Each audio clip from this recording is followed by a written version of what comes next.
We're live. All right. Hey, everybody. This is Chad and Corey, or the twins, with the Grand Old Time cast. And I'm sitting here with Lane Duchan, or Officer Candidate Lane Duchan, or as I like to say, he's the originator of the E4 Mafia for the Oklahoma National Guard. He's the reason they exist, or men like him are the reason it exists.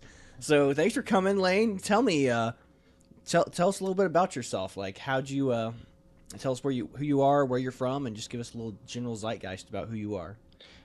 So I grew up in Broken Arrow, Oklahoma. This one? That one. Okay. Yeah, You you can talk can just before, talk to you're me, fine. brother. Okay. First time. Uh, I grew up in Broken Arrow, Oklahoma. And I was born out in Charleston, South Carolina. So kind of from there, I guess. But yeah, I grew up in Broken Arrow. Joined the Oklahoma Army National Guard a week after my 17th birthday, which is a questionable choice, but I'm proud of it, I guess. So you were born in Carolina, right? Or Yeah, North, South Carolina. South Carolina. Why did your parents move from South Carolina to here? Divorce. Divorce. Okay, so they got divorced, and who did you live with when you came here? My mom. Okay, so your mom came here. What was the reason she moved here? My grandparents have been living out in Bixby since like the 70s or something like that. So she didn't know where to go, so she came back to move in with them for a little bit until she could get back on her feet and that sort of thing. Gotcha. So, were you an only child? Do you have siblings, anything like that? No, I've got two half brothers and two half sisters. Okay, so So, where were you the first? Are you the oldest? Where are you at on the totem? So you're the oldest. So yep, I'm the oldest. gotcha. So old. So how? What's the age gap there? So let's see. Both my mom and dad had um, a son and a daughter each. So with my mom, there's me, and then 4 years younger is my sister, and then 4 years younger than her is my brother. And then for my dad, I don't remember. It took us a while to kind of reconnect. I want to say my sister is about 4 or 5 years younger than me, and then my brother, younger than her, is I think he's like about 11 right now. So Okay, very cool. So you grow up in Broken Arrow for the majority of your time. What'd you do? Did you play sports? Were you involved in any extracurricular activities or? I was doing everything, man. I started off in soccer in kindergarten. Elementary school was swimming. Middle school was football and track and field. Freshman year, I did wrestling, and then I got into weightlifting, um, and then I joined the army. All right, Uh, I'm gonna stop you right there. Don't lie. Don't act like you got into weightlifting. Yeah, you look at you, Duke. I, And I there's took, no I way. took, yeah, yeah, no, yeah, I get it. Nah. Once upon a time, Okay, so you were a weightlifter in your more senior years of high school. What prompted the joining of the National Guard? So it was Army National Guard too, right? yep. Okay, so you joined the Army National Guard. So what prompted you to join at 17? Like what made you pull that trigger? So I'm gonna be honest, I don't know. um, I don't even remember when I started talking to the army recruiter. It was like he was that good. I was just one day just talking to him, like going down to the armory talking about joining. I was like, okay, I guess I'm here now. What armory? It was I can't remember whose it is. I want to say it's either 179 or 279 out in Broken Arrow. It's like they've got like a tiny little one Mm-hmm. off on one of the back streets, kind of. But I mean, it's a tiny little armory actually. But but yeah, no, I was just talking to him, and in my mind, I was just kind of playing around with the idea of it. I'm like, I'm 16, about to be 17. You can't join the army till you're 18. I've got some time. We'll talk this out. Mm-hmm. Um, and then before I know it, I'm at MEPS and they're putting a contract in front of me. And I was like, whoa. But I knew I was going to join at some point. I come from a military family, um, and I was I was originally planning on joining the Air Force, but they didn't Like return my. so many before. Yeah, yeah, like everybody. It was actually, it was kind of funny. My grandpa took me to an air show one time, and they had an Air Force recruiter there, and he walks me over to their table. He's like, "Can we get this guy to join?" And the recruiter's like, "Well, how old is he?" And my grandpa's like, "He's 8." He's eight. And the recruiter's like, "Maybe wait about 10 years and we'll get back to you." That's But so originally I was gonna go Air Force because his grandpa was Air Force back in mm-hmm. the '60s. Mm-hmm. But they didn't return my calls. Wasn't smart enough, I guess. But so I joined the army, and I was gonna do it eventually, like I said. But the college benefits, I was Sure. like, I'm planning on going to college right after high school. May as well get them now. Yeah. So So you joined the Army National Guard right as you turned 17. So how does that process look like? So I know a little bit about it just because I was in the pre program, probably like you were for a little bit. You probably had to report to an RTI. So yeah, what's cool about the Army National Guard is that whenever you join, you're getting paid immediately. Like you're already cashing that paycheck, but you have to report. Even though you haven't gone to basic training, you have to report to what we call an RTI or a readiness training. Uh, what does the I stand for? I don't even so know. so RTI is Regional Training Institute. Readiness training. That one's more RSP. multifaceted. Oh, RSP, RSP, yeah. is the program, Recruit Sustainment Program. Gotcha. That's my bad. So it's RSP when you're in the enlisted portion of it. So Dukin, like myself, whenever I first joined the Army National Guard, you report to an RSP. And which RSP was the one in Sand Springs? Yep. Okay, so we went to the one in Sand Springs like I did, and you go down there and they have they usually have a drill sergeant. When I was there, they actually didn't have drill sergeants very many times when I was down there, but they have a sergeant who's in charge of the PT, and then you just basically learn. You sit in classrooms all day and listen to kind of customs and stuff, and people who are there that work there that are NCOs that work there, or not even NCOs, it could be anybody. A that lot worked of there. them are just recruiters, Yeah. too. So like I said, the recruiters keep track of them. Yeah, so they basically tell you stories about their basic training stuff to try to get you prepared, but I'll tell you, nothing gets you prepared for it until you actually go. But so you did that for how long did you do that until you went to basic? Like how long did you report to the RTI, and how was that kind of experience between going to RTI on weekends and having being in high school at the same time? So I was split ops since I was still in high school. So I was actually with RSP for 2 years, Mm. which was, yeah, it was not fun. Which, like, it's great to have that preparation, but I would want like 6 months max, maybe. Mhm. But so it was kind of interesting. Like, you go and you do the whole army thing, and then you go home and you wake up the next day and go to high school. It was kind of a weird feeling. And back then, before I went to basic, they're a lot, since you don't have your uniforms yet, they're a lot more lax on like the hair and all that stuff. So I still had like Justin Bieber hair. And so it wasn't like a full, like, it felt like I was just showing up to a club almost. Yeah. And then I just go to school. And then after my junior year, I go off to basic training, and I come back, and I must have scared everybody because I come back bald, and I'm like, I've got like weird tan lines, and I'm like shivering all the time because I'm used to it being really hot outside. But that's when it kind of started to feel more real because I'm getting a haircut every month before RSP drill. And I'm actually, I'm putting on a uniform. I'm taking it seriously, that sort of thing. Yeah. So it was interesting. I will say that's actually what he said. It being like a club is more of an apt description than being like army. Because, like I said, it doesn't feel like you're in the army when you go to the RSP. Like it just feels like you're just there to do PT, learn customs and stuff, and then clean up. Yeah.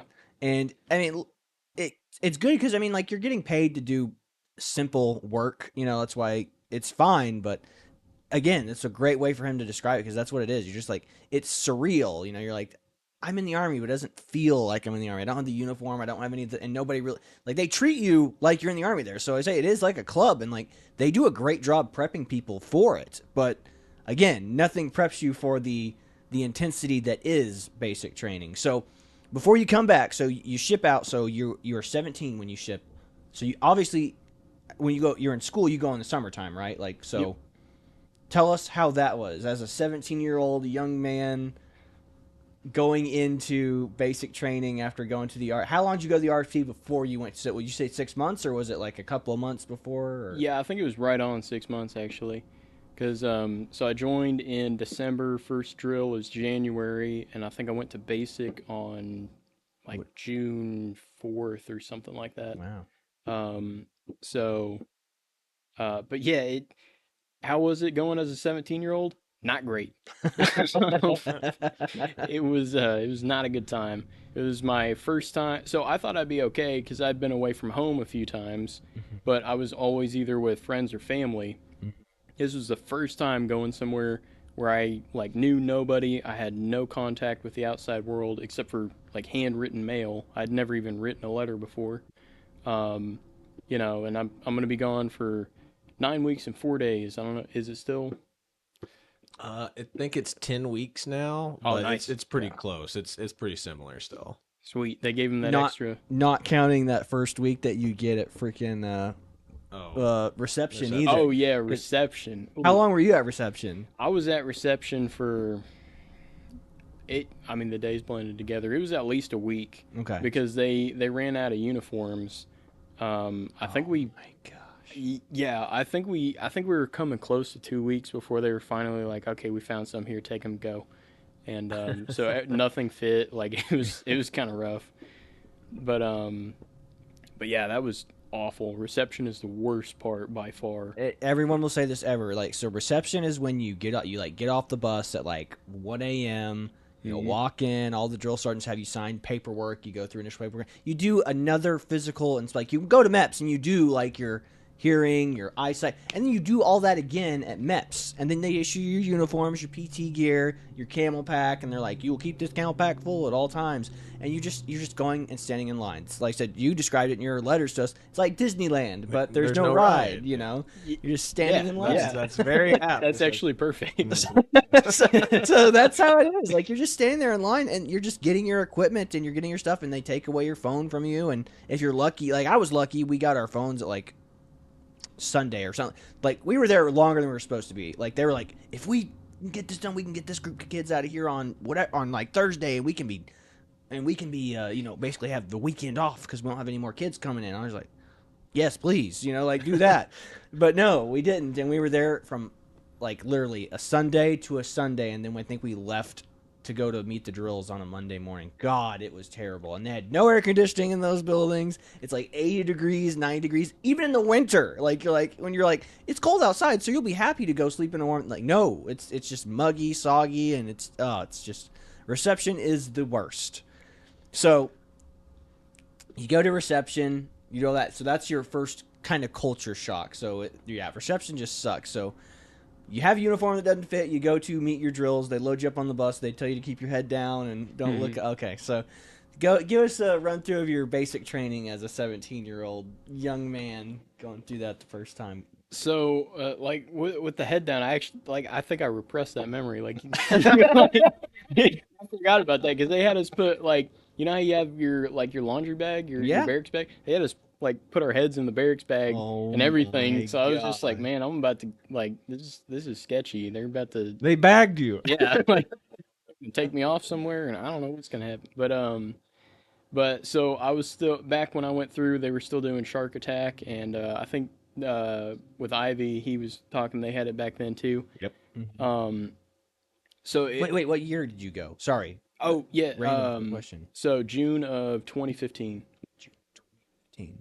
Okay, cool. So you went June of 2015. 15 So was that was 2016? No, Ivy was 2019. Okay, I'm sorry. So yeah, he was there. We had turned 25 when he was going. So he was out there being extra. He was being high speed. And we were just being civilian scum. Hey, ain't no thing. Eventually, everybody joins. But yeah, whether that's you want to or not. that whole load up process. I'll tell a real quick story from my perspective. So when we were finally getting ready to go, so I went to the exact same company that Chad was at, Bravo 439. So Chad went from what, September I to went from December. September to December. And Chad was like, asked his drill sergeant, "Is there a chance that my brother will be able to come to this exact platoon?" And his drill sergeant, "There's no way. Like, 'cause it'd be like a needle It's in a a haystack." needle in a haystack. He goes, it's random. I go, they don't choose. It's literally like they just load them up. Here's your number. This is the area you're going to. So as I'm standing in the line at the outside of the what do you call it when you're at reception and you're getting ready, we're leaving the barracks that we've been residentially staying at until we get ready to get on the buses. So we're loading all of our bags into the big O, what do they call those trucks? The LTV. the L- Oh, they loaded up on an LMTV. Yeah, so we loaded them up onto an LMTV, a big old truck with so we got all of our duffel bags loaded up in, and there's some drill sergeants standing over to the side who drove the LMTV over there, but they are just staring right at me, like they're just giving me the look, and I'm looking over at them, and I was just like, they're just looking at everybody else, right? Yeah. Like he's not looking at me, but little did I know this was one of Chad's drill sergeants. This was my This was senior. Drill Sergeant Ledbetter, who he was staring right at me the entire time. So I'm just sitting in line, like twiddling my thumbs, like I'm just waiting in line to get on this bus so I can go to the base train thing. And he's just staring at me, like, and I was just like, this is not good. Like, I just kind of glanced over and I was like, yep, still staring right at me. But I was like, but again, in my head, I'm like, it's not me. He's staring at all of us. He's trying to get a just. But when I get there, they all knew me. Like, I get off the bus, every single drill sergeant walked up to me at some point on the CTA and was like, "Is your twin brother go here?" And I was like, "Yes, drill sergeant." And he was like, "Oh my god!" Like, this is crazy. And they literally, like, they got the company first sergeant to come up here. He goes, "Look, here's one of the. You remember Watson from last cycle? Here's his twin brother." And then one of the Ledbetter, the one that was Chad Senior, he was like, "I don't think that's his twin." That's Chad. He got recycled. He's the day one recycle. So that's what he thought. So they just thought I was back, like some of them, but other ones were like, "Oh yeah, it's definitely his twin," because we have different vocal patterns and walking patterns and stuff. But yeah, it was a wild ride for us. So sorry about that tangent. But so you get off the bus. How is that whole process? Was it just a culture shock, or did the RSP prepare you pretty well for what you were going to be? So a little bit of both. I actually ended up laughing during charge attack. Like, I thought it was funny because it was like a really hot day, and it's the first day of basic training, so they can't they do try to hold back.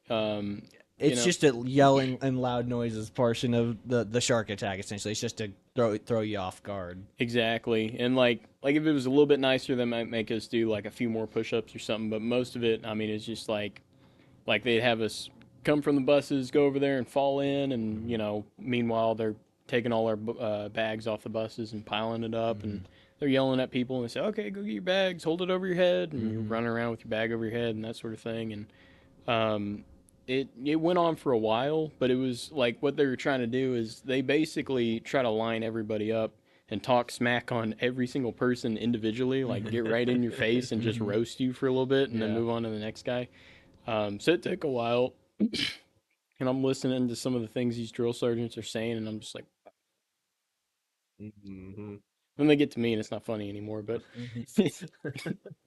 nah, but it was all kinds of crazy. Like, we fell in on a mass company formation, and we had like 7 ranks or something like that, and there was like 100 people in the first rank, and because it was just like, fall in. Do you guys even know what that means? Fall in. And it's just like all over the. I was just laughing the whole time. It was amazing. Yeah, that's one thing. The RSP they teach you how to fall in. Like, the Guard does a great. That RSP program is really good. They teach you formations. They teach you how to march. They teach you all this stuff before you go. So even if you're not, which I wasn't, I wasn't perfect at it, but they do a darn good job of making sure you get some of the movements and turns down, and it's very useful stuff.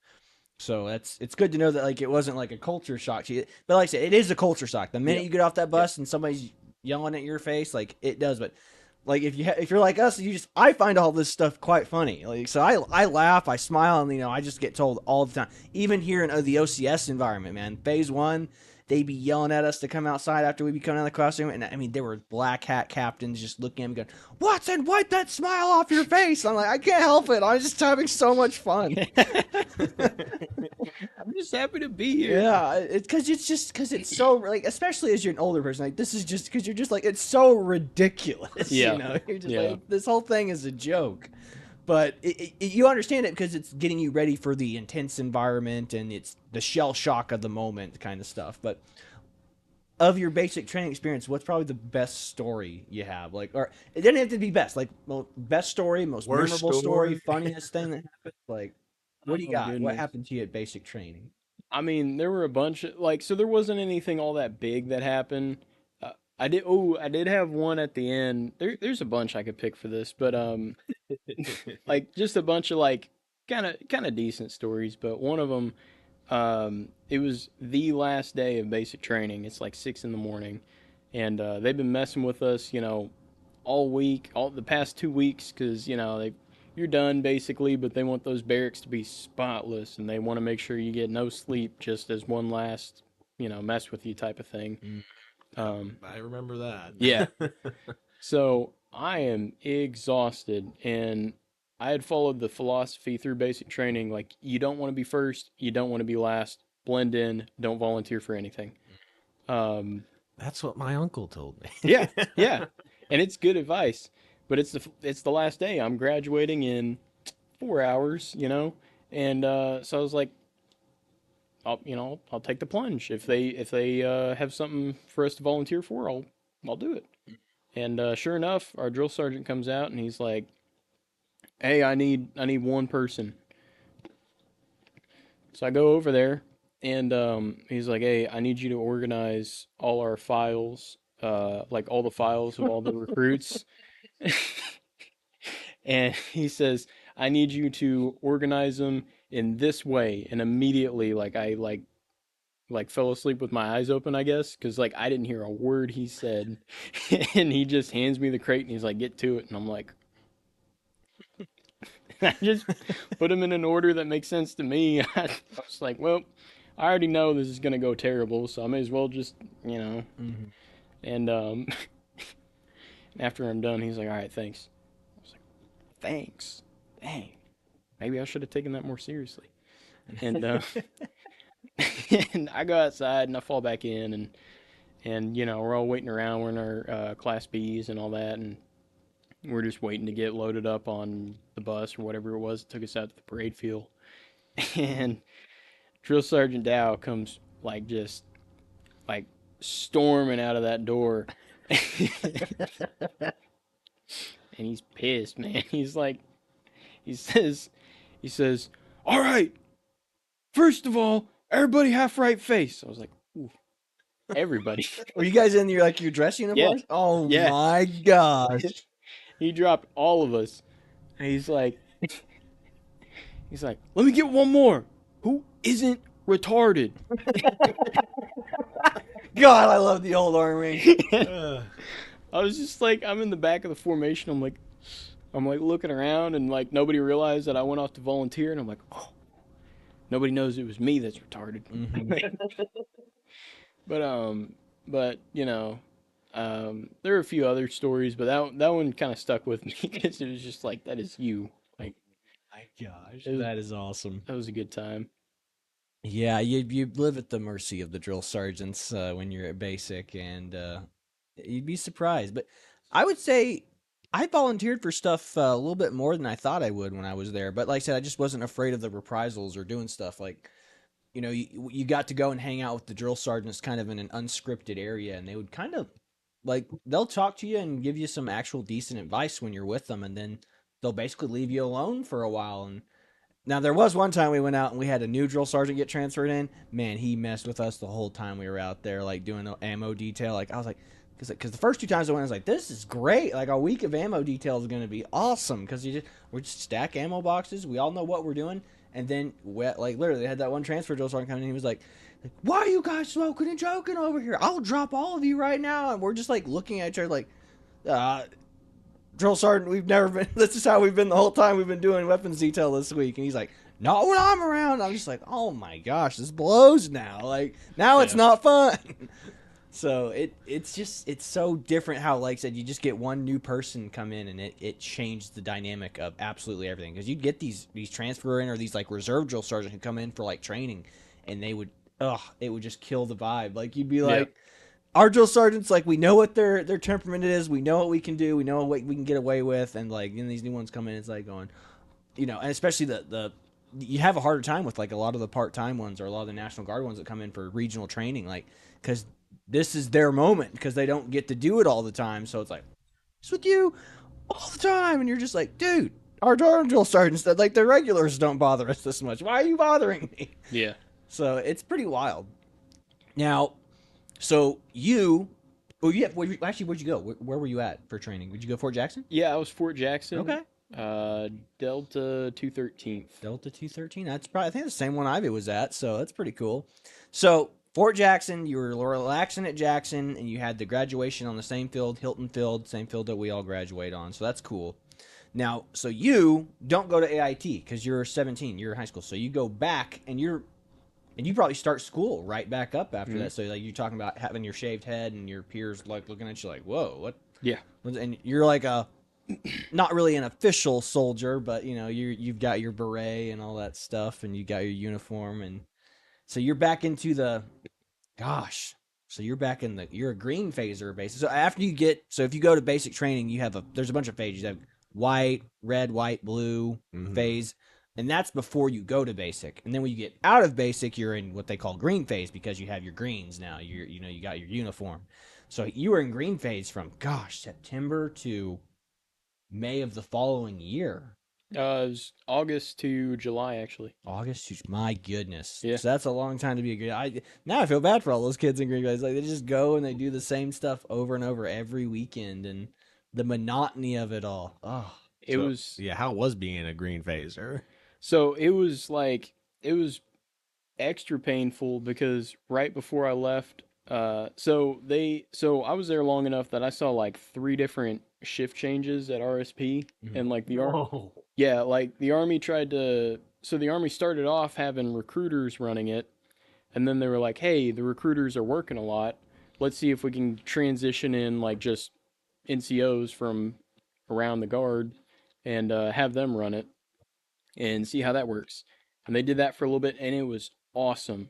Like not talking down on the recruiters, but they got a lot on their plates. When you got somebody that like their job is RSP, like I mean, we were going outside, we were running they were doing like battle drills and stuff like that with us. They were walking us through like urban operations and all kinds of crazy stuff. Nice. We were taking apart and putting back together machine guns. We were going through like the laser pointer the laser light that you put on your M4, all that stuff.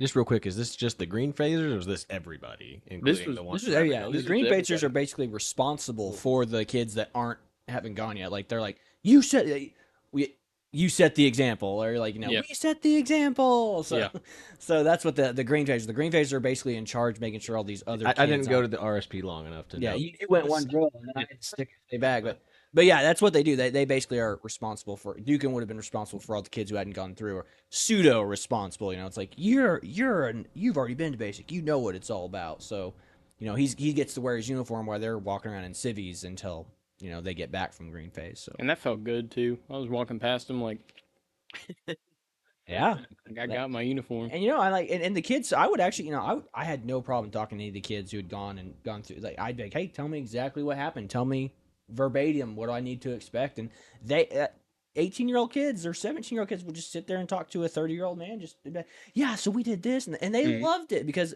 that's the thing, like telling the stories about what their experiences were. They love it because it's just something that they don't get to do. It's something that that especially for people who are non-military, have non-military families, like it's theirs, so they get to explore it. So I get their eyes all lit up when I was asking about stuff. They loved it, man. So yeah, but like it was fun doing that, and it was like I was doing that before I went, like asking them like, what do I need to expect, that sort of thing. And we were doing all these cool drills and all that sort of stuff, and it wasn't death by PowerPoint.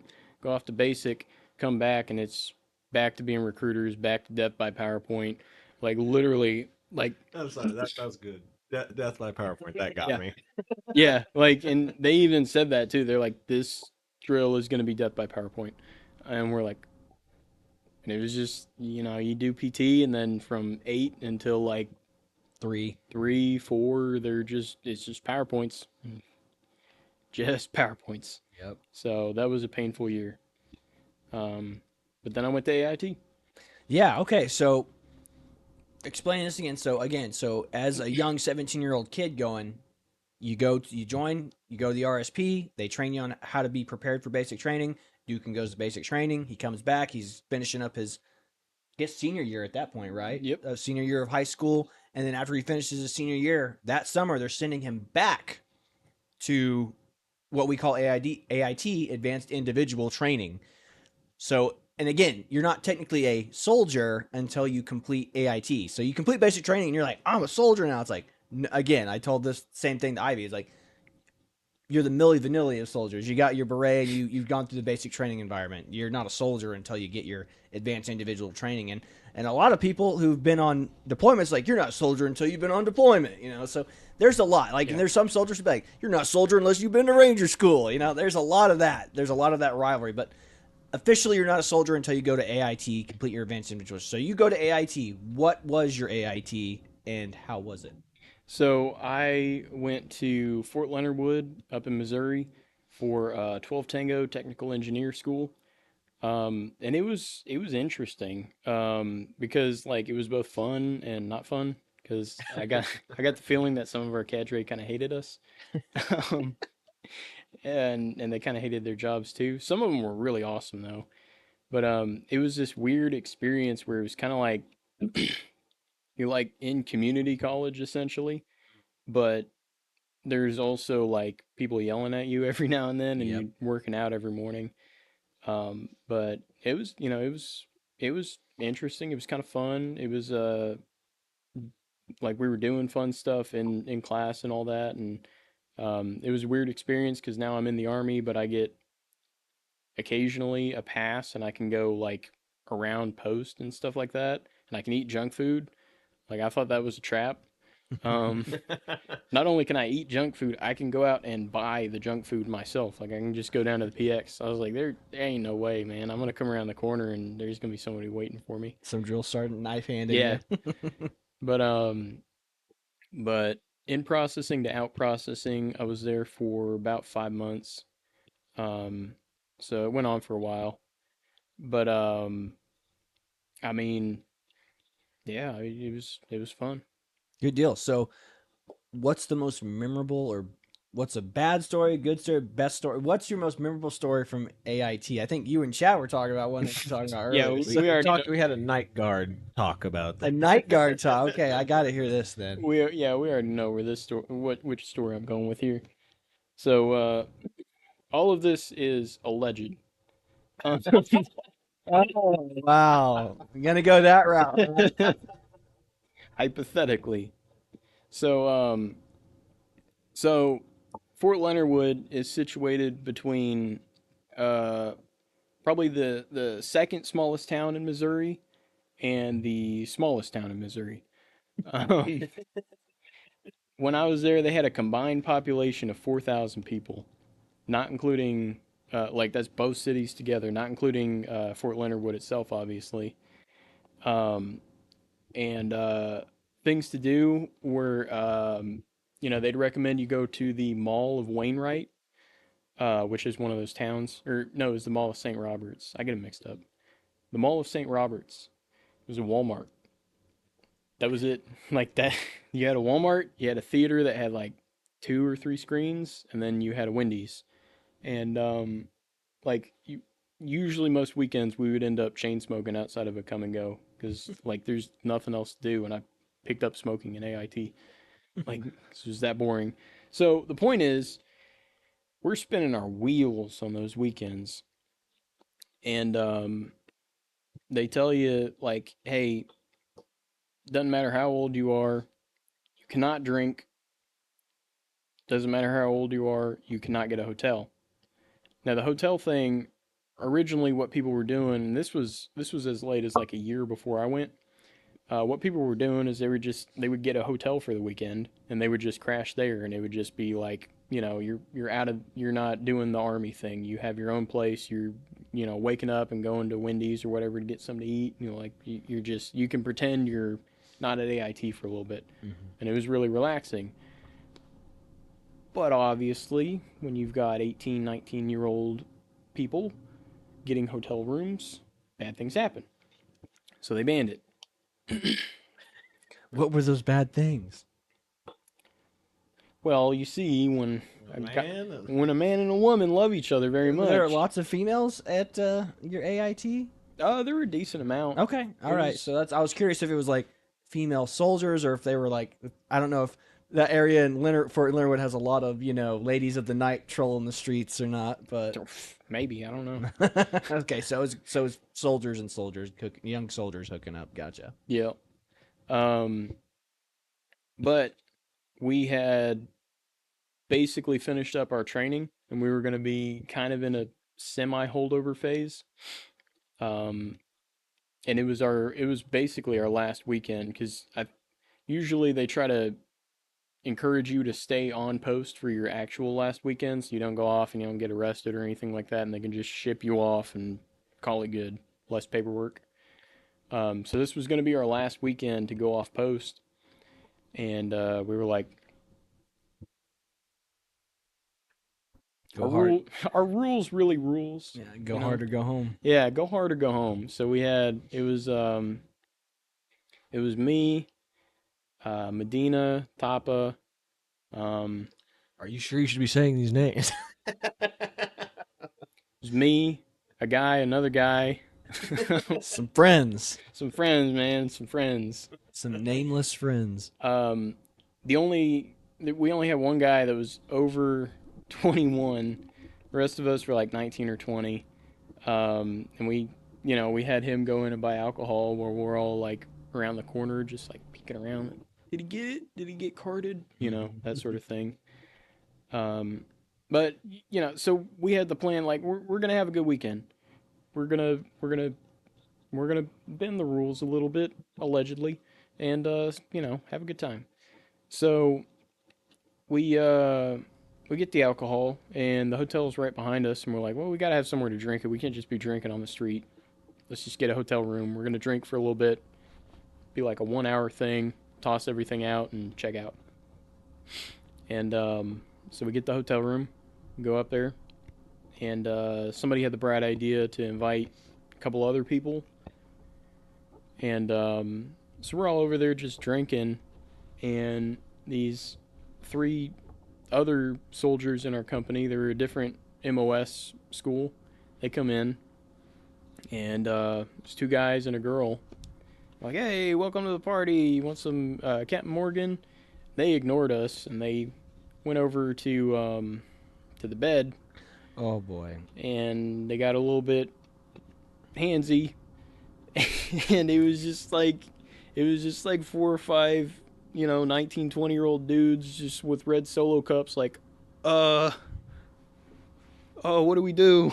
Oh like my gosh. like I didn't even know these people. It's like, who invited them? I don't know. Did you invite them? I don't know. Like, okay, well, let's get out of here, I guess. I don't want to deal with any of that. So we just left and like checked out and left them in the room, turned in the keys and everything.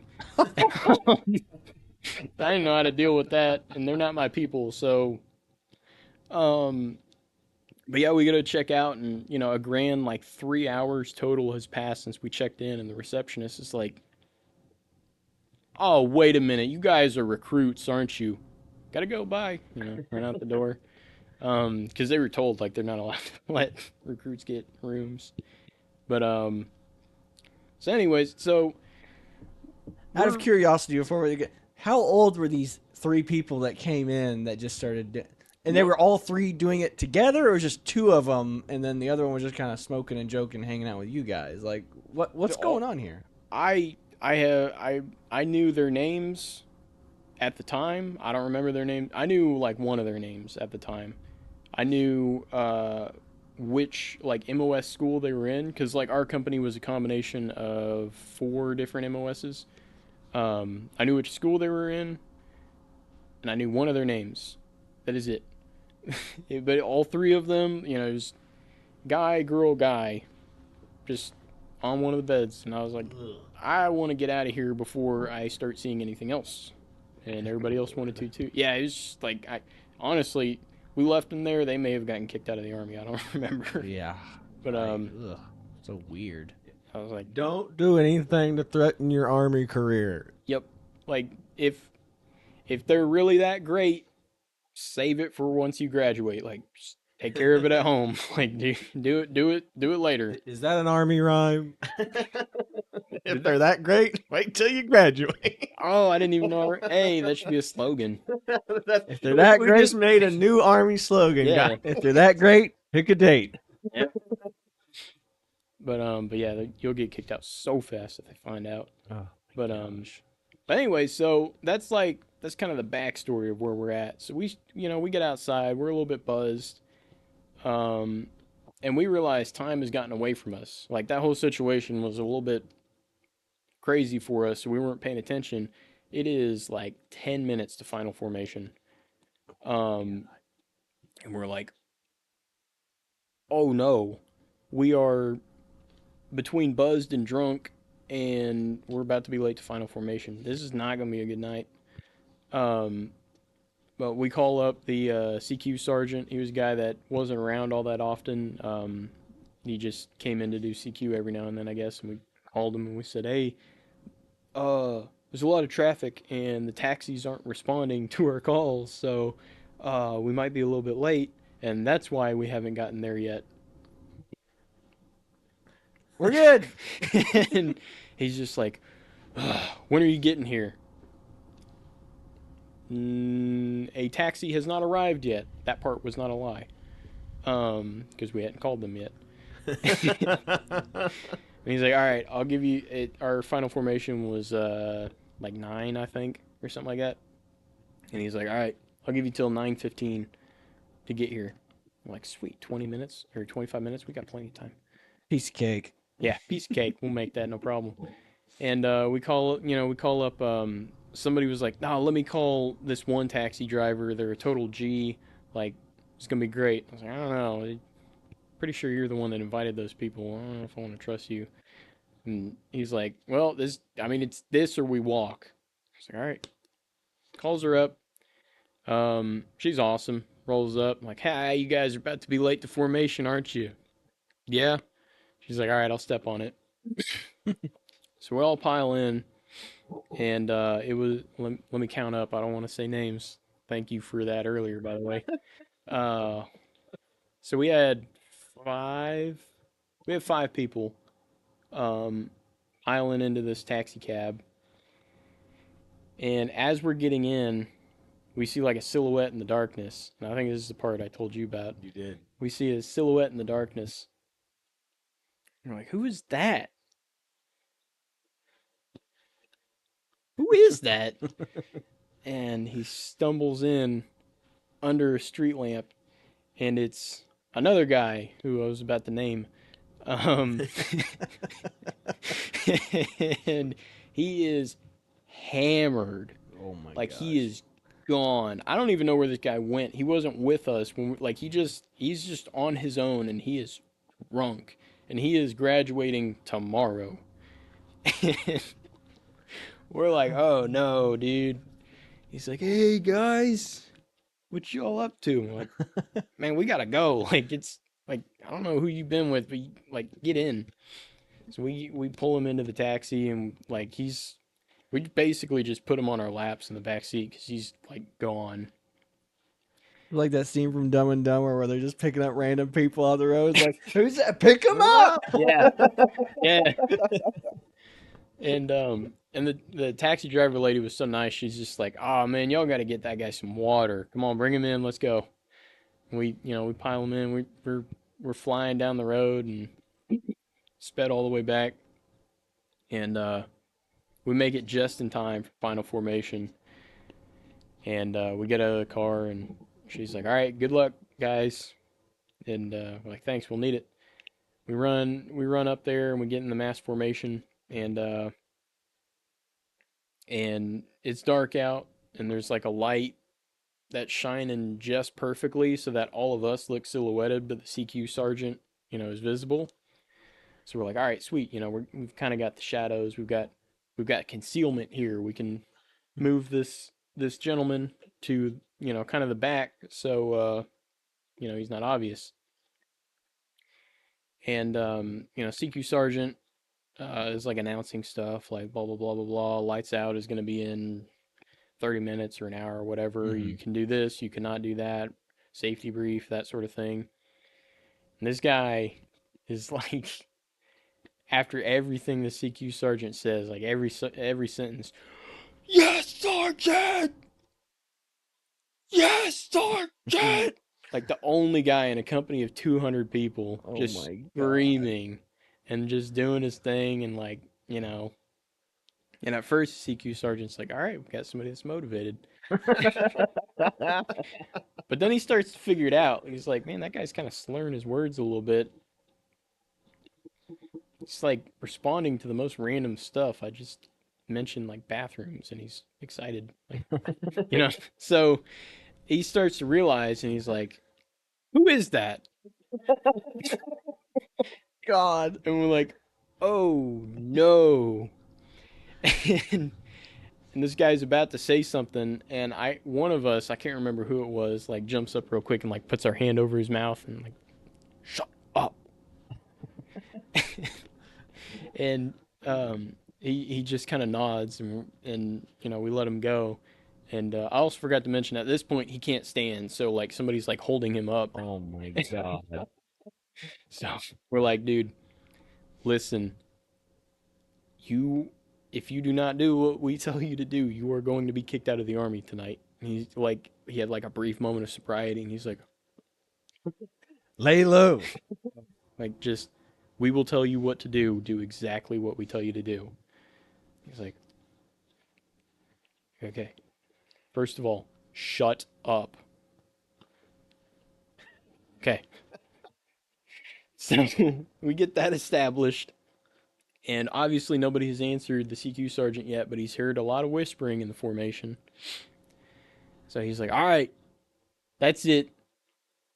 I want all of you to file up. I'm getting the breathalyzer. Oh my God. And we're like, oh, this is no longer just a him problem. This is also an us problem, because we're a little bit buzzed too. It's like, this is it, boys. Like, we had a good run. It's been a year and a half. The Army life for me, baby. Yeah, like in and out speed run, man. But so we're going through, and I'm getting nervous because like I was usually pretty good at coming up with excuses, but breathalyzer don't lie, man. Like, that's numbers and math and science and such.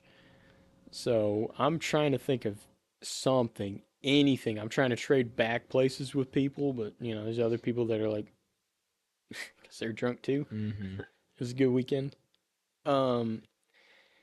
We eventually get up to the front, and I'm like, man, I don't know. I've been chugging water from my Camelback. Hopefully I'm good. I guess we'll see.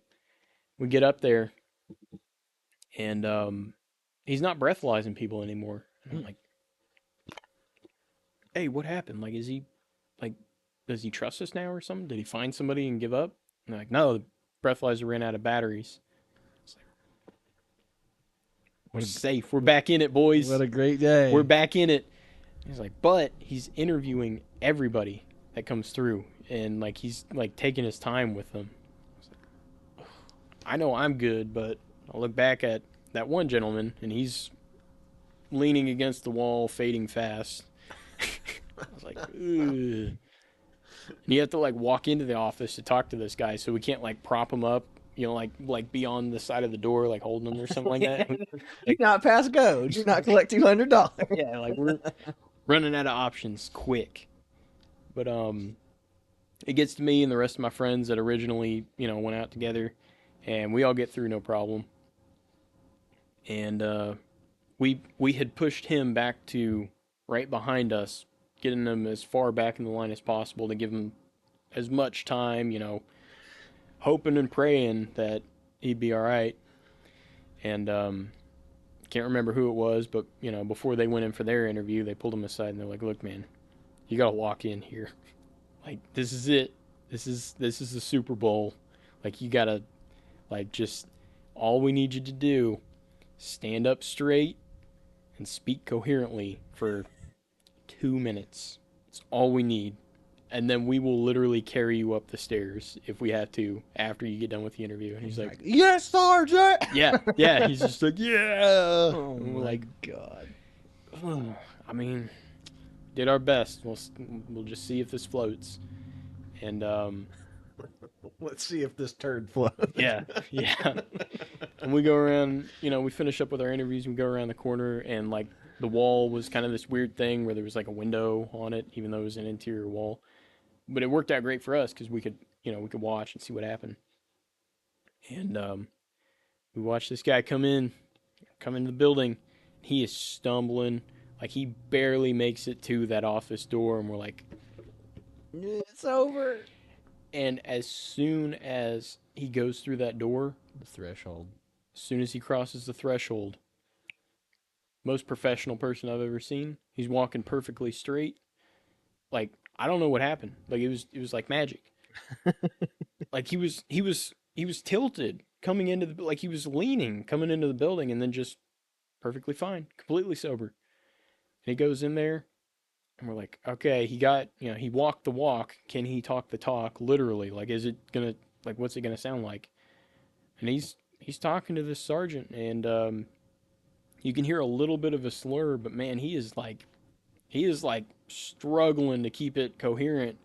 And it was enough to where you could think, well, maybe he just has like a speech impediment. Maybe he's dumb. Maybe he's dumb. And I could see it on the CQ sergeant's face. He was suspicious. He was real suspicious. Because he also recognized that voice from earlier.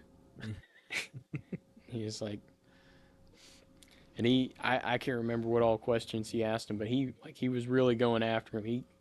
He knew it was him, but he just couldn't get him on anything. Mm-hmm. And eventually he's just like, fine, get out of here. This guy makes it around the corner to us and then just falls over. He exhausted his last little bit of sobriety in order to do that, and just lost it. We're like- left his body. We're like, you made it! And he's like, yeah. We drag him up the staircase, and he did not get kicked out of the Army that day. Well, good deal. It was a wonderful night. It sounds like it. So, how was graduation at AIT the following day? Was there any type of ceremony, or was it just kind of like, go home? No, so it was graduation for him. We didn't graduate until about a week later because he was in the class right in front of us. So graduation for it, there was a little bit of ceremony to it, but it's not anything like basic training. Like for us, our class was 8 people.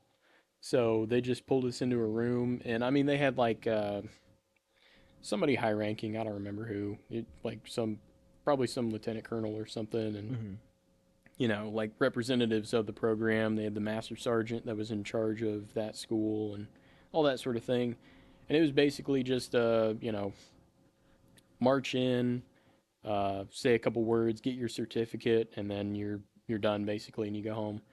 And they invite your families to be there and all that sort of thing. So I just got my certificate. You march out, and at the back of the room is my family. Hey, I did it. We went to Texas Roadhouse, and then we went back to Oklahoma. Oh, nice. Okay, very cool. So you get back. You're no longer a high school kid.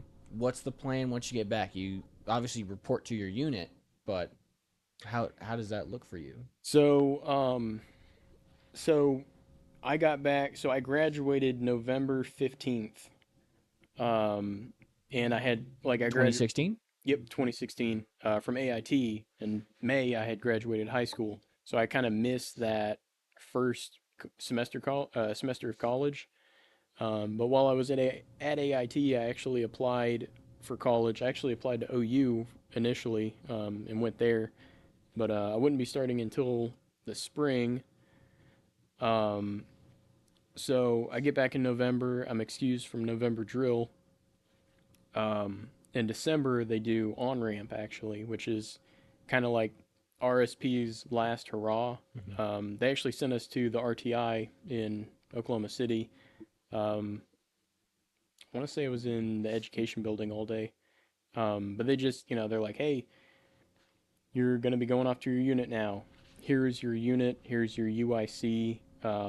Here's your point of contact with that unit.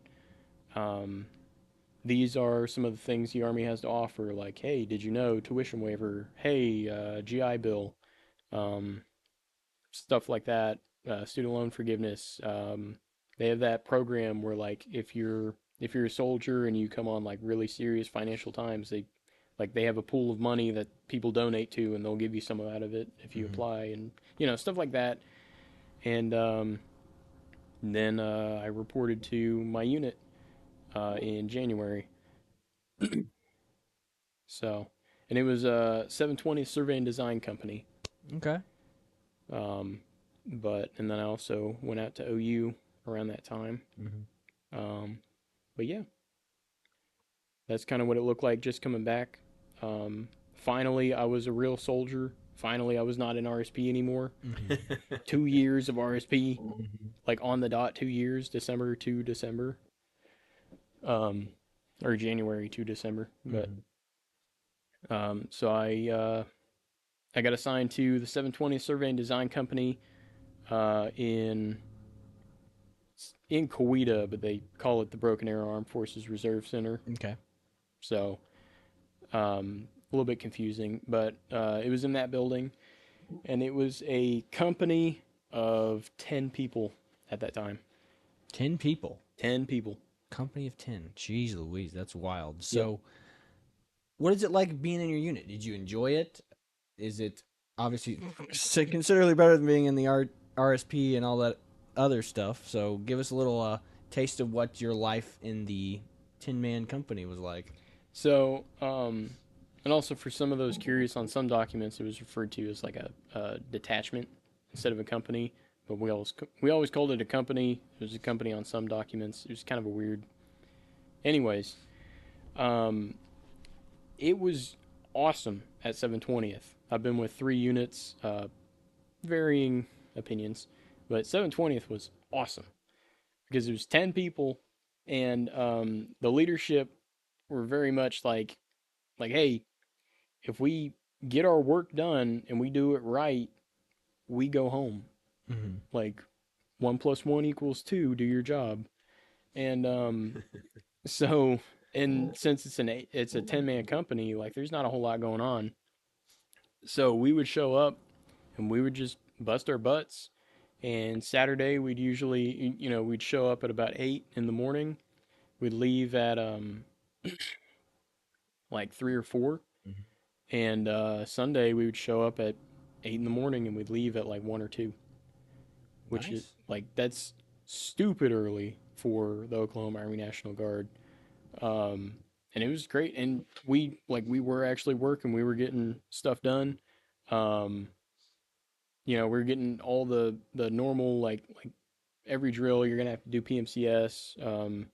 You might have to do inventory, like all the just kind of custodial type of stuff. We were getting all that done. And then we were getting like our tasks that were assigned from higher. We're getting all those done and we're just going home. I was there for 7 months before we got absorbed by 120th HHC, which was the battalion headquarters company. Not as fun, but our last drill as 720th was awesome because we did a Muta 2, and we didn't even show up at the armory. We just went out to main event on the government's dime. Nice. What's a Muta 2 for those who don't know what that is? So a Muta 2 is 2 halves. Like a Muta is half a day. So a Muta 2 means 1 full day essentially. And it's the way the Army National Guard does its pay scale. They count 2 mutas as 1 day, which equates to 2 active duty days. So whatever your standard pay rate is for 1 active duty day, you get double that for 1 National Guard day. And the point behind that was, people are doing a lot of work during the month. So, they're getting paid for 2 days originally, but they're really working more like 3, 4, 5. Yeah. More than that in some cases. So, the National Guard Bureau got us that double pay, really. So. Good deal. All right. So, what's probably the best story or memory you have of being an enlisted soldier before you joined the OCS environment? Um, Man, I got a few here. So there was one time I got a battalion coin for basically bullying a captain. Um, that's like my proudest achievement. I still, well, in OCS I don't carry it around because you're just gonna lose stuff. But before I came to OCS, I always carried it in my left breast pocket of my uniform, just to remind me, that I am capable of that. And so it was AIT, or not AIT, AT, annual training, the 2 weeks in the summer thing in 2019. I want to say, yeah, it was probably 2019. Um, and we're at Gruber. Um, and you've been to Gruber, I've right? been to Gruber. You've been to Gruber. So, like the old barracks, you know how they have that patch of gravel, like kind of next to the road, Mm-hmm. like that drainage area. Mm-hmm. So that AT, we were actually putting all that in. Um, so our job as the survey crew was to help get them like their drainage numbers. So they needed it at a certain angle to get proper drainage in there. So we needed to give them those numbers, and then they were also wanting to do like a ton of projects in that area. They were wanting to put like a giant, like stupidly big, like 100 foot by 100 foot concrete pad out there, or like 200 feet by 200 feet concrete pad, and just one gigantic propane tank on it. Because the Army loves propane for some reason. I don't know why. Like all the buildings at Gruber run on propane. Um, so we're surveying for all that sort of thing, and they wanted it to be really detailed. It's a small area, but we're taking a lot of shots on it. Um, so we're set up out there, and our equipment looks kind of weird. Like it's if you've never seen like a survey gun before or a geodometer, it's like this weird camera looking thing, and it moves on its own, and it's remote controlled sometimes, and it's like leaning forward and all this. It looks like a camera, but it's like bigger. It's like this big yellow thing, and it's got antennas and all this crazy stuff. And then we've got our targets that this thing will actually lock onto to take its shots. And it's a carbon fiber pole with like a giant spear tip on the end, and like this crazy prism looking thing on the other side. And it looks like, we called it the wizard staff. It looks like a sci-fi like wizard spear thing. Like it's crazy. Um, so people always walk up to talk to us about it because they're like, I don't know what that is, and I'm not doing anything. So What are you doing? yeah, exactly. And it was to the point, like, that's a common thing for 12 tangos, to the point where, like, in our training back at Fort Leonard Wood, they actually gave us like a canned phrase for like what you say when like an officer or somebody walks up to you because they don't have anything better to do, like to describe your job, because it's always like, what's your MOS? I'm a 12 tango. What's that? Technical engineer. What's that? Topographical land surveyor. What do you do? AutoCAD design and drafting, topographical land survey, materials testing, and airfield survey. Wow. Didn't You understand. got an important job, don't you, soldier? Yeah, exactly. And they're like, "Ugh, more than 2 syllables. I don't know what that means." Um, so They must be in the infantry. yeah, yeah, yeah. Actually, this guy was infantry. Um, but So anyway, so we had that can thing, and sure enough, so we're with the headquarters company, battalion headquarters, and battalion headquarters had its own building during that AT. Right next to it was brigade headquarters, um, and so it's easier for them to communicate. And a captain, I didn't know what the rank was at the time, but a captain walked out of brigade, starts walking down the sidewalk, about 100 yards from us or so. He stops, like right across from us and just stares at us for a little bit, and then moves over to the battalion building, goes inside for about 10 minutes, then comes back out, goes to the exact same spot, stares at us for a couple minutes, and then comes over to talk to us. And that's pretty standard. They usually stare for a little while and, oh my gosh, can I even talk to him? So, I mean, I guess. But anyways, he walks up and you know, that like word for word that canned thing I just said earlier was what my buddy, because we were in Paris to do this job. He was also my team leader actually. He gave that canned phrase, and to this guy's credit, he actually understood more than most people did. Like he understood that we were measuring dirt basically. Um, so he says, well, like they go through that whole song and dance. He's like, oh well, is it all still here? And I took that as a challenge. I was like, well, sir, there's about a 50 square meter patch of earth that we can't find. It's gone. We don't know where it went. We're looking for it. We're hunting it down. We've got some leads, but I don't know. I mean, we'll find it by the end of AT, sir, but I don't know. It's unexplainable. Um, and and he's just staring at me, and I can't tell what expression is on his face. He's just staring at me, and I'm like, I don't know if that joke landed. He might be pissed now. and and I look over at my team leader. My team leader's like, "Oh crap!" So it's like, look back at the captain, hoping I'm gonna see something better, and he's like, "Keep doing what you're doing." Turns around and walks off. I'm like, "Well, that's ambiguous." I feel like I missed an opportunity there. That could have been a way better joke, and if I'm gonna piss off captain, it may as well be a good joke. Next day rolls around. We're still in that same spot because we hadn't quite finished that area up yet.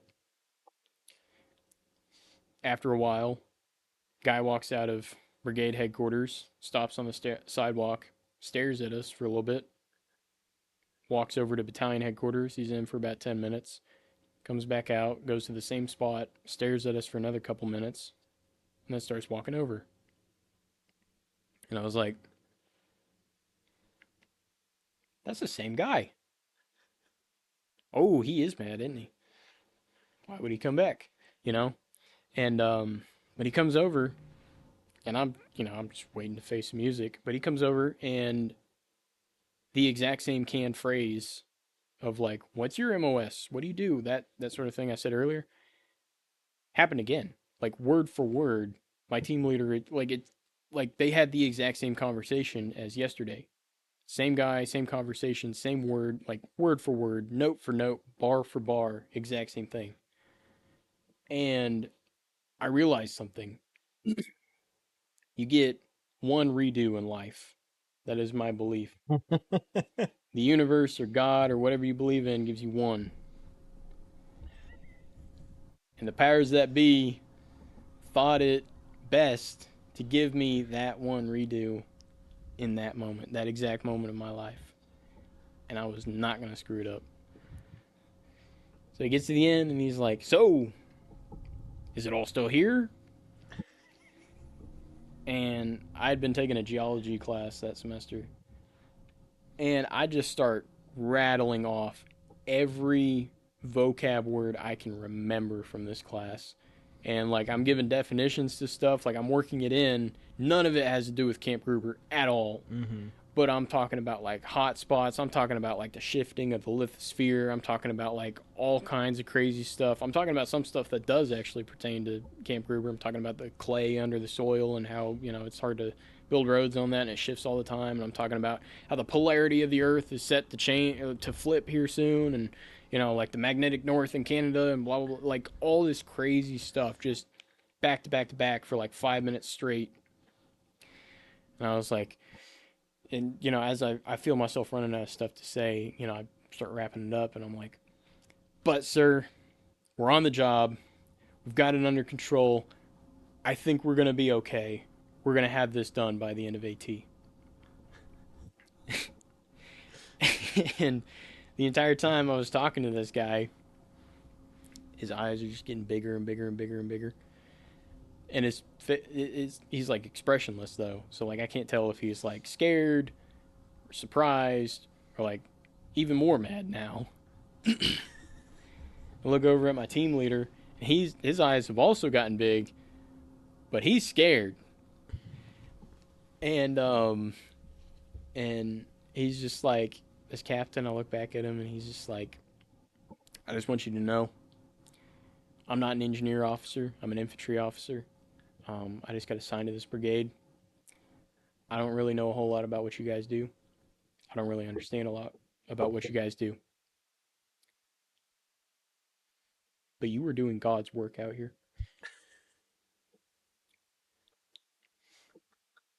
I just want you to know, like, stuff like this is stuff I talk to people about. And I report directly to your battalion commander. She will be hearing about this. And then he turns around and walks off. And I was like, that is very ambiguous. He seemed happy, and then he seemed mad, and then he seemed happy. But he's talking to my lieutenant colonel.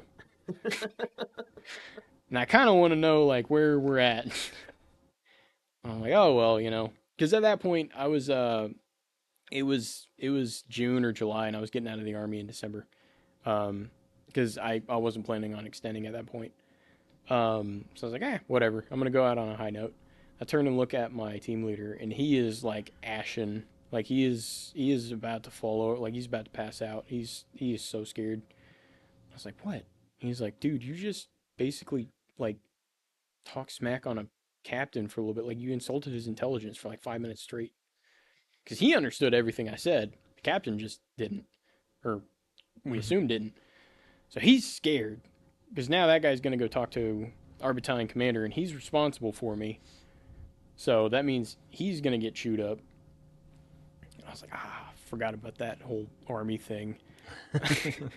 I'm sorry, man. That wasn't I didn't want you to be, you know, caught in the crossfire. I'll take the blame for everything. I'm getting out. I don't even care if they kick me out. It's whatever. And he's like, no, that's not how the Army works. And I'm like, I'll make it work. I had no way of backing that promise, but, you know, I was like, you'll be fine. Like 3 days go by and we don't hear nothing. And, you know, we're starting to pack up because AT's about over. And we're packing everything up and we're putting it in the trucks and stuff. And I'm focused on that because we got like a bunch of really big, heavy boxes and stuff. We got 8-man lift crates and only 3 people to lift them. So, you know, we're struggling and we're making sure we've got everything because it's all expensive equipment. And Lieutenant Colonel walks in and looks at the 3 of us carrying that box and is like, you, and you. I want to see all the surveyors in their office now. Oh boy. Yeah, I was like, what? Oh no. It's happening. Yeah, I was like, ooh, we didn't get away with that one, I guess. So I was like, yes, ma'am. And I'm trying to buy myself a little extra time to like come up with some kind of BS excuse. So I finished loading this box and I'm like taking my time doing it a little bit. And I'm kind of taking my time walking back in. I'm like, what am I going to do? What am I going to do? I'm going to come up with a plan. And I walk in the door and I'm like, what do I do? I look up and she's staring at me and she's like, Duchan, now. I was like, oop, time's up. Game's over. Jig's up. Jig's up. So I'll walk in there. And I was like, well, she hasn't specifically said that I did something. So what I'll do is I'll like go to the back-ish. You know, that kind of thing where you're not in the last row, but the second to last row, so you blend in more. It's like, I'm going to do that. And maybe this is going to be, I heard somebody in this section did this or something. That's bad. Finger wagging and all that sort of thing. If she doesn't name anybody specifically, I'm good. If she tries to name like my team leader specifically, okay, I'll stand up and, you know. But I am Spartacus. But but if I can get away with it, I'm going to get away with it. So I walk in and I go to walk past her and go sit down, and she grabs my shoulder and is like, "Nope, you're up here with me." I was like, Not good. "This is bad." um, so now I'm like, she's got to explain the situation. So I'm like, all right, I've got 20 seconds. I got to come up with the best excuse of my life in 20 seconds. And I'm sitting there and I'm racking my brain. And I'm like, I don't know how I can spin this. I just bullied this guy. Like, that's it. Like, there's no, like, I have nothing. And so I kind of like tune back into what she's saying. And it sounds weirdly positive. Like, it's not chastisement, it sounds like praise. And she's like, survey and design has been doing great work this entire ET, blah blah blah blah blah. Specialist Duke in here was pointed out specifically as an outstanding soldier and an outstanding member of this section. Uh, and Specialist Duke, and I just wanted to congratulate you personally. She goes to shake my hand, and like, there's something weird about the handshake. Like, her hand feels weird. I pull my hand away, and there's a battalion coin sitting in it. For those that don't know, that is like the personal symbol and award of that officer and of that like commander's position. So that is like, hey, I'm a lieutenant colonel. I personally approve of what you just did out there, which is not what should have happened. I was just like, really, ma'am? She's like, you thought you were in trouble, weren't you? Didn't you? I was like, yeah. She just kind of smirked and was like, all right, y'all finish backing up, and left. Oh my god. And, then my squad leader at that time jumps up and she's like, way to go, Duke, and that's what I'm talking about. Yeah. I was like, no, I do not deserve this. She was like a really like straight laced type of person, like, like it's got to be done by the book type of thing. She's like, what are you talking about? Lieutenant Colonel doesn't just give out battalion coins. You deserve that. Don't sell yourself short, blah, blah, blah, blah. And I was like, no, like, here's the story. And then, I explained it, and she just got so mad. Yeah. You couldn't say anything because Okay. I got an award for it. Yeah. So. Yeah. Yeah, it's amazing how like this is why you got to be careful with dealing with people in the army, because you have captains or people that go out that don't know. They'll go up and start yelling at somebody for doing something like that. That captain could have gone there and yelled at Duke and done that, and then it would have been foot and mouth syndrome. It's like, I'm supposed to be out here. This is my job. I'm doing this. So it's very. It's like the time that we were at. You came to my graduation and you were wearing your cap and you got called out by a sergeant major for not having your top on, but they thought he thought you were a trainee, and he was did. not. He had, he as soon as he got done yelling at Chad, he saw Chad put his patrol cap on, and then he looked at his arm and saw he had a Thunderbird patch on. He was like, "I'm yelling at an active duty enlisted man, not a trainee that I." So the sergeant major's like got real apologetic after that. Was like, hey, have a good rest of your weekend, kind of thing, because it is like, they're there to be these enforcers of the discipline and stuff, but then they're like, foot and mouth syndrome strikes again. So you got to be very cautious about how you do it, because they are, you have these headstrong guys who are just ready to just chomp down at the bit, and then it's just, foot and mouth strikes again. So you were about to quit.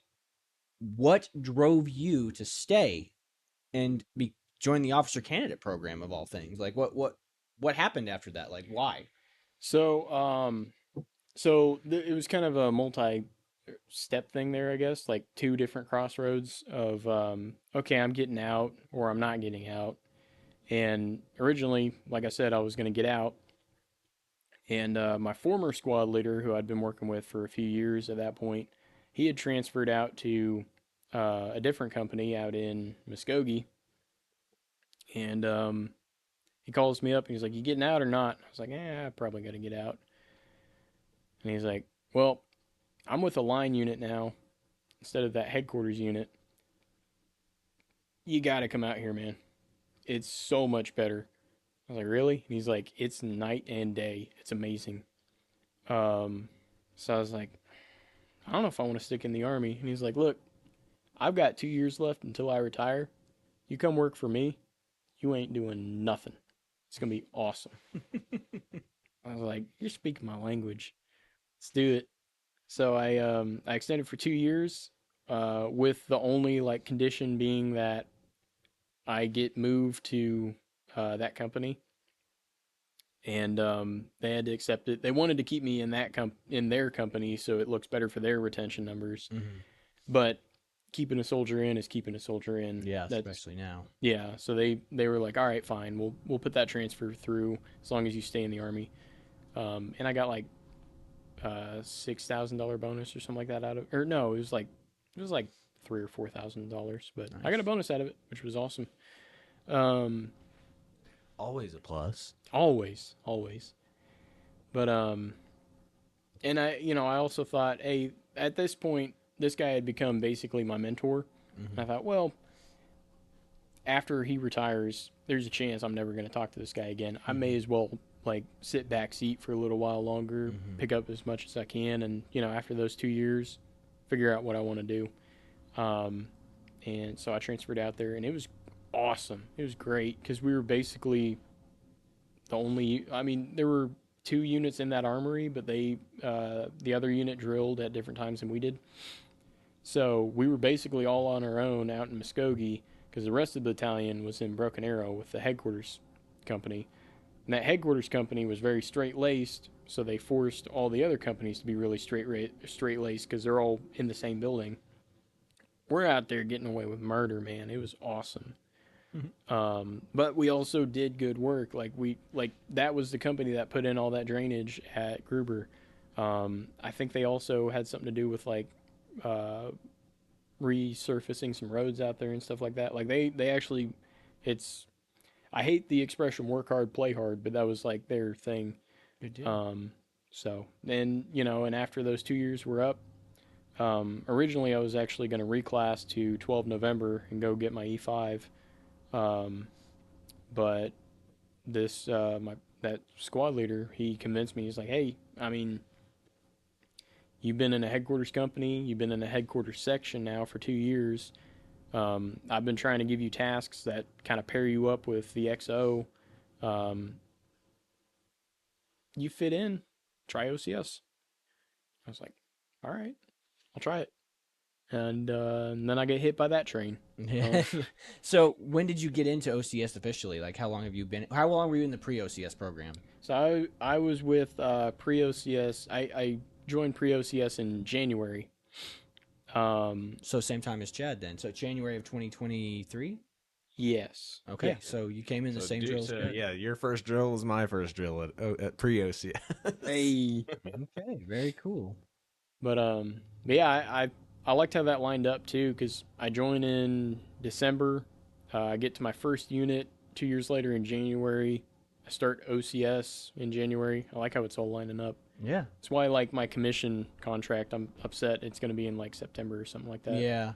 So why did you choose to do traditional? So for those that don't know, like, you got accelerated, which is like a 2-month program where you're away for 2 months and then you go, and you have traditional, which is 2 weeks at Salina, and then you do a year basically here in Oklahoma, and then you do 2 weeks you do your last 2 weeks in Washington to do your sticks line stuff. So why the traditional route?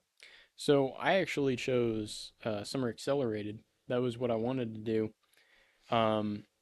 But as the viewers do not know, I have lost a lot of weight since then. I've lost like 24 pounds since OCS started. Dang. So I did not qualify for summer accelerated. They're like, we're gonna put you in traditional so you can like Thin out. you can thin up a little bit before you get to your like your physical fitness requirements. Because summer accelerated, it's a one shot. Like if you don't pass, you go home, and you got to join up with some other program. I do remember you being the tail end on all the runs and stuff in the pre-OCS program. I forgot about that because now you're almost. I guess you're one of the mid-tier top candidates. Like you're at least 4th place now. I made it to the middle of the pack. So yeah, that's a lot of improvement. Like, because I mean, you were not making the 2-mile run times on the ACFTs last time whenever we were doing it in the summertime. I didn't even finish the 4-mile in pre-OCS. Yeah. So it was like, and that was like, all of that was like a wake up call. I was like, man, because what kind of happened there behind the scenes is the Army used to have the APFT. and they're like, all right, we're gonna do this new program. We're gonna do the ACFT. So they had the ACFT, and then they had COVID. I think they had a planned like 2-year rollout for the ACFT, and then they had like a 1-year extension for COVID. So there were 3 years where I didn't have to take a PT test. So I was an E4, so I was like, yeah. And that captain story is why I said what I said at the beginning of this. He's the reason for the E4 Mafia. He is the E4 Mafia. it's a high compliment. I wish I could claim it. So with That being, coin is proof enough. yeah, that coin is living proof. So you're in the pre-OCS program with us. You go at the same time as Chad. I show up, and then we all end up going to phase 1 together in Salina, Kansas. How was your experience there doing that? I mean, I know what it was like. Why don't you give us a little So much road guard. So much road guard. Yeah, for those who don't know, so we all go to the phase 1 together, and it's a culture shock. Like, I mean, it's what I told Ivy was, I was like, phase 1 is what I thought basic training would be like every minute of every day of the Army. Like, yeah, they are constantly in your face. They are constantly quizzing you on an SOP you were supposed to have memorized like a week ago that you got the day before. That you just, I mean, some people who have been in a while just they know certain things, but I'm sitting there, I'm like, what are the 5 principles of patrolling? He's like, I never even heard of that before. Yeah. And I'm like looking in the SOP, I'm like, and I try to make acronyms PPC, PPSCC or whatever, and I'm just like, oh, come on, just keep going. But so we're there, and it's wild, I mean, you start off, we get in force formation, they do the tack attack on us where they're all in our faces, making us do push-ups, low crawling, like just screaming at us. Like if you get separated from the people, they're like, catch up, and then they're like, why are you running? And then you're just you can't do anything right in phase 1. Like it's like you're a piece of crap, nothing you do is right, you're a loser, everyone hates you. And but the worst part of it was like, and all that stuff really wasn't that bad. The worst part was what we were talking with Ivy about. He goes, the run to Chow. Like the walk back from Chow wasn't too bad. You're like, oh, thank God we have to march because you're not allowed to run like within 30 minutes of eating because they were afraid we'd puke up all of our food. And it was hot. Like we got lucky on the tack attack where it was kind of rainy, drizzly, and it was like 80 degrees. Like it was nice. The tack attack was nice. We really looked out. But every other day we're talking 95 plus degrees, almost 100 degree temperatures, flat, no wind. Heat Cat 5. So the only benefit is we get to wear our PCs instead of our helmets. So that was the best part. But Duchan got the misfortune of being like road guard. And there's a couple times where I like considered trading him out. And I was like, I got to trade out with him. But I was like, I don't want to do it. See, I don't want to run. Yeah, and that was the problem. So what happened there was like, I can't remember his name, but he was in first squad with me. He was kind of that shorter guy. Mm-hmm. He got it for like the first day or two, and he was like, "Please, can someone take it from me?" And he's a little on the bigger side, a little bit bigger. Yeah. And he's like, "Please, like, this is killing me. I can't do it." And I was like, "All right," like I had that same thought where I'm like, "I don't want to do it, but all right, I'll do it." And then I get into it, and I'm like, I don't want to do this anymore, but I also don't want to push this off on somebody else. This is awful. Like, this is terrible. I consider trade, but they'd always be like, you need to grab a water bucket and go carry it to wherever, So I'd be like, I lucked out again. Sorry, Duchan.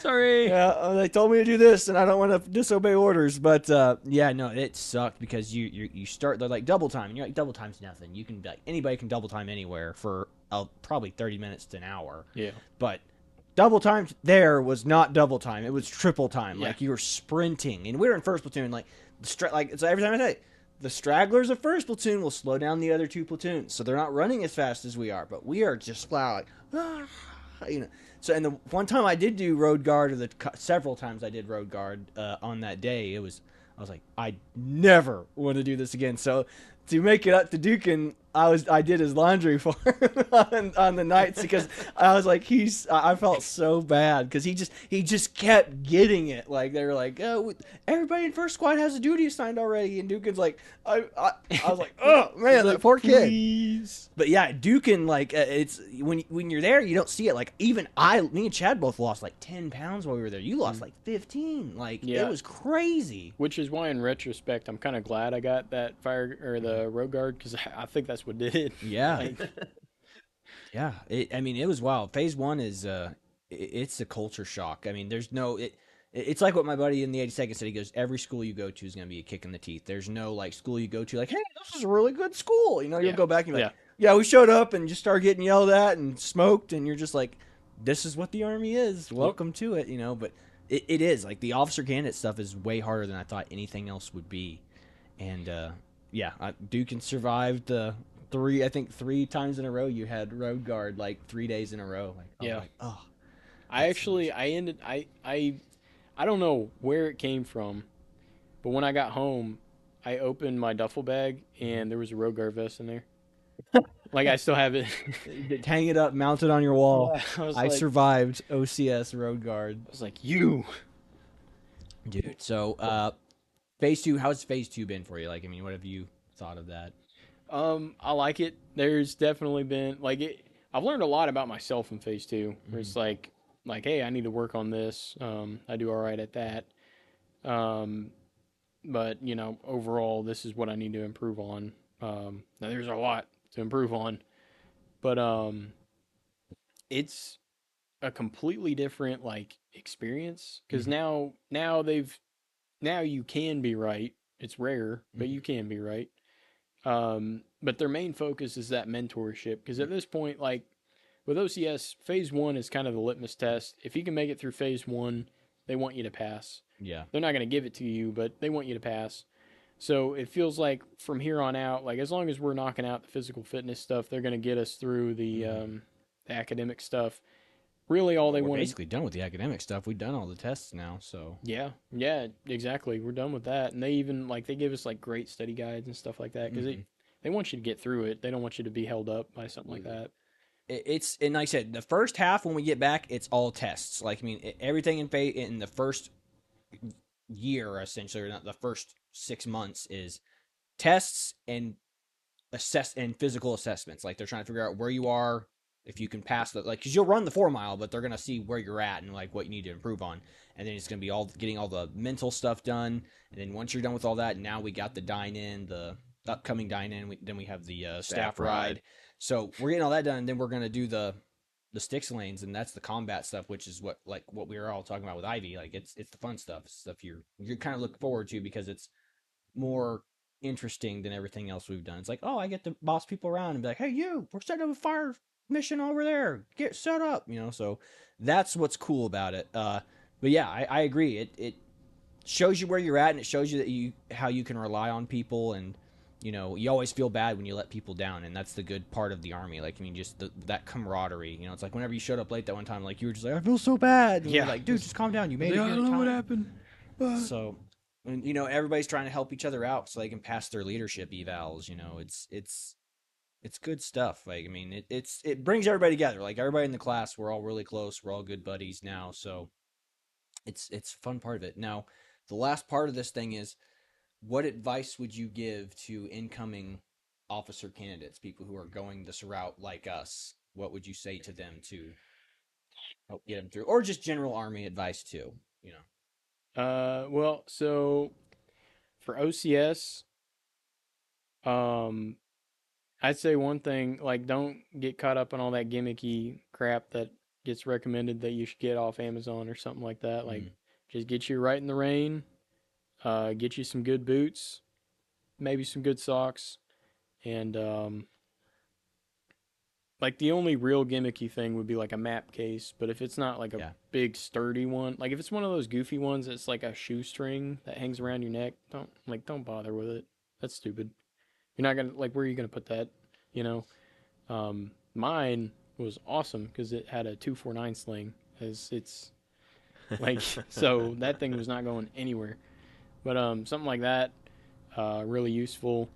that'll get you through phase one. Just just make it through it. Find little ways, like little creature comfort type of stuff. Like I don't know, like get your Write in the Rain notebook and draw a picture of Elmo on the front cover, or like the inside front cover. Don't let like the tax see that, but I don't know if they would actually say anything, but like just little stuff for you to do that'll kind of make you just a little bit happy. Yeah, less on edge. Yeah, less Take your on mind off of it. For the Army itself, I mean, it's a melting pot of a lot of different types of people that normally would hate each other. But you're in the Army, so you get along, and you still argue and that sort of thing, but you still get along. Something to keep in mind is no matter who it is, the mission still needs to be completed, and you can still learn something from them. There are people I've met in the Army that I did not like at all. But I'm still like, I would force myself actually to be polite as possible to them. So that way I could like practice, that patience and stuff like that. But also because like they start getting nicer with you and they'll start talking to you more about stuff. And that's when I actually would pick up some stuff. You can't learn well, depending on how you look at it, you can either not learn much from an idiot or you can learn everything from an idiot. But point there is you can learn something, and the job still needs to get done. So keep that in mind. A lot of great people in the Army, few not so great, but at the end of the day, everybody's a soldier. Yeah, that's right. That's right. That's pretty sound advice. I piggyback off of that. I mean, everybody's got something to teach you, like I said, even if they're not very smart. Like, everyone will tell you everything you need to know about themselves. So you just got to listen and not assume. So that's sound advice if I've ever heard it. I think that's really all we've got for today, man. Like, thanks for coming out, Duke, and I appreciate you coming on the podcast. And this is the Twins with the Grand Old Time Cast. We appreciate you guys watching. Have a blessed day, everybody. See you. All right.